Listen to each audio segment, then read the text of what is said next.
and welcome to another edition of Gamezillong Countdown. I think we can all agree that Godzilla movies are awesome. Today I'll be talking about my top 10 favorite Godzilla movies. Now please bear in mind that this isn't a definitive list of the best movies in the franchise, but rather just what are my personal favorites. This list is purely based on my opinions, and that should be abundantly clear when you see the first entry on the list. So let's get to it. Number 10. I'm well aware that this movie is considered by many to be the worst Godzilla movie. In fact, a few years ago, I agreed with that sentiment. But since reading the micro-review of this movie in the Big Book of Japanese Giant Monster Movies, I've actually come to appreciate the movie and recognize its subtleties and nuance. As a movie meant for a child audience, it doesn't quite work, but as an adult, I can better understand how the film's ending isn't really a happy one. Also, the copious amounts of stock footage used in this movie might be a huge turnoff, but I like to think that it's a kid remembering portions of the movie he loved to watch replaying in his head as he imagines his own personal Monster Island. That doesn't really change the fact that the movie isn't actually good, but that's why it's at number 10. So let's move on to the actually good Godzilla movies on my list. Number 9. While this wasn't the first Godzilla movie I can recall seeing, it was the earliest entry in the series I owned as a kid, so I watched it plenty of times. By this point in the franchise, Godzilla had stopped being a metaphor for anything, and this movie transitioned him into the heroic role he's most famous for. It also brought Rodan into the franchise, with Mothra having been brought in the previous film in the series, but the young Moth really shines in this movie. And of course, this movie introduced Godzilla's most famous adversary, King GHIDORaH. The human plot is wacky and only just barely ties into the kaiju action, but it's just as fun to watch. Number 8. To destroy Godzilla, scientists used the bones of the original Godzilla from 1954 to create a Mecha Godzilla. This concept alone lands at a spot on this list, but the film goes further with the idea. The bones, or rather the spirit, of the original Godzilla, now given life once again, begins to act erratically as man attempts to control nature and life itself. Add into that the lead female protagonist of this movie trying to kill the current Godzilla due to her own failure to do so years earlier, and you've got a great movie. I will admit that its sequel, Tokyo SOS, does have some strong points as well, but of the two films, I prefer this one. Number 7. I'm not gonna lie, when I first saw this movie, I didn't think it was anything special. All I really saw was a movie where King Kong fought Godzilla.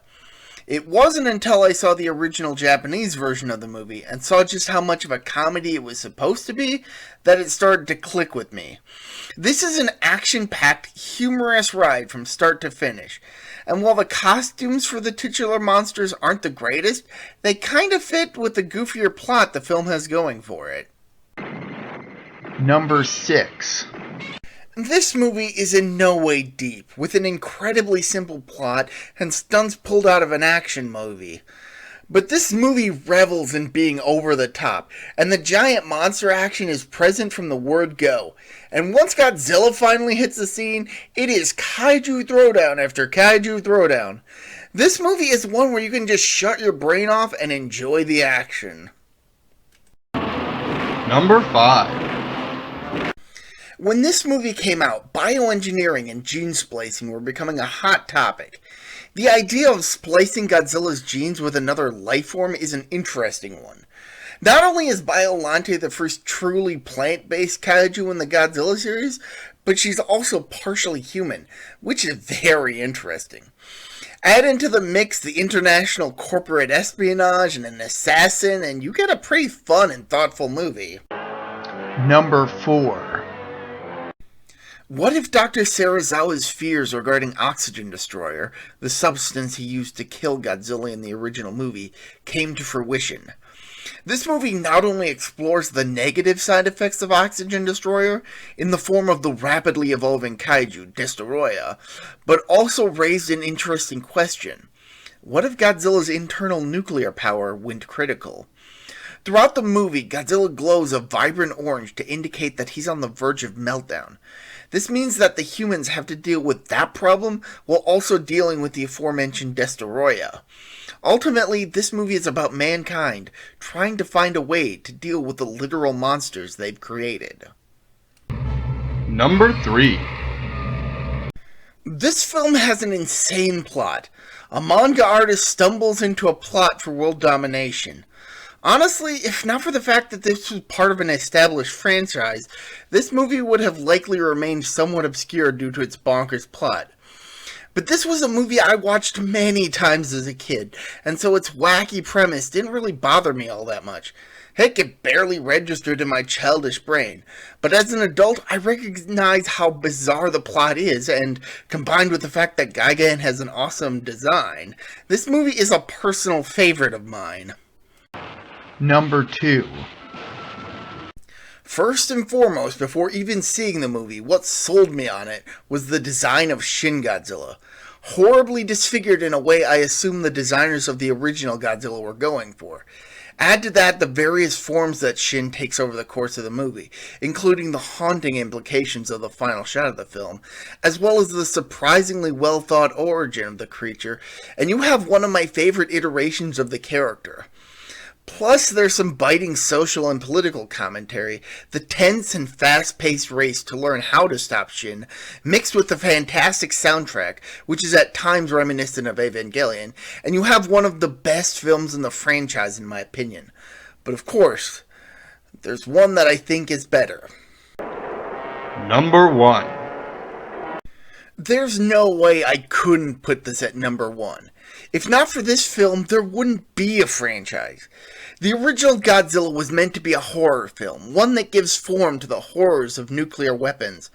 While there were other films that involved giant creatures mutated by nuclear weapon tests, this one was far more personal, as Japan had thus far been the only country to experience the effects of atom bombs firsthand, and the horrors of it were still felt in the general population.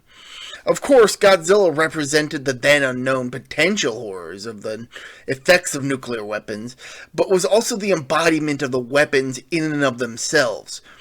This is also one of the very few films in the franchise to depict the devastation left behind in the wake of the monster's wrath. And the American adaptation, King of the Monsters, does a fantastic job of blending the original footage and the story of the film with new footage created to add in an American character to the whole proceedings. And he never feels out of place or forced in. He could very easily have been in the original story, just off-screen the whole time, and none would have minded. And finally, Dr. Serizawa's extreme hesitance to even speak to anyone of the oxygen destroyer he's created, out of fear that it becomes the next atom bomb, adds an enormous amount of human drama to the story. This movie is hands down the best Godzilla movie ever made. And that has been my list of my favorite Godzilla movies. What are your favorites? Leave your lists down in the comments, and until next time, I'm ProtoMet. See ya.